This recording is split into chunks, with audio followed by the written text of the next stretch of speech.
trois formations, soit le losange, la boîte et le 1-1-2. Alors, pour le losange, ça se joue en 1-2-1, donc un arrière, deux ailiers et un avant. Cette formation est très polyvalente. Elle peut s'adapter soit à la défensive, soit attendre l'autre équipe au milieu, soit aller les presser haut. Il y a trois zones dangereuses, soit le centre, entre les quatre joueurs, s'il y a un pivot de l'autre équipe, c'est extrêmement dangereux. Et derrière les latéraux, parce qu'il y a deux coins et juste un arrière. Pour attaquer, c'est très pratique. Il y a trois joueurs qui peuvent se retrouver haut rapidement et combiner. À la défensive, si le ballon est sur la boîte, le centre, le joueur derrière qui est au centre s'en va cadrer le joueur. Le joueur au centre revient, l'autre ailier revient, et puis comme ça on peut enfermer l'autre équipe facilement. Pour ce qui est de la boîte, c'est tout simplement un 2-2.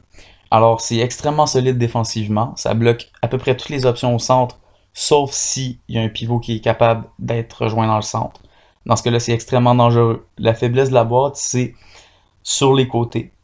Si on est capable d'étirer la boîte pour jouer dans le centre ensuite, c'est très compliqué à défendre. Ce qui est de l'attaque en boîte, une seule petite faiblesse de ça, c'est que on va se retrouver juste à deux joueurs qui peuvent partir très vite. Ce qui fait que l'attaque n'aura pas autant de percussion.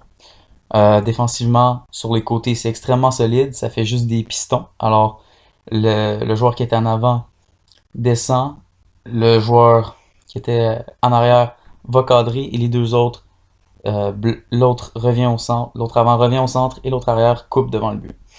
Pour ce qui est du 1-1-2, c'est une formation qui défensivement peut être très solide s'il y a de la pression haute.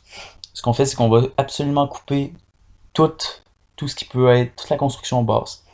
Alors, il y a un joueur derrière qui essaie de bloquer les longs ballons. Les joueurs de côté bloquent les options sur le côté et le joueur au centre va mettre de la pression. C'est un peu une variante du losange. Le danger de cette formation-là, c'est les côtés. Si y a un long ballon sur le côté, ça peut facilement créer des 2 contre 1 et complètement déstabiliser notre équipe. Pour ce qui est de la défensive sur les côtés, c'est simple. Le joueur qui peut être nommé comme le milieu s'en va couper l'option sur le côté. Un des avants vient le refermer. Le joueur à l'aile opposée rentre au centre. Et le défenseur revient fermer le centre pour la passe devant le but. Merci d'avoir écouté cette vidéo. On se revoit pour un prochain.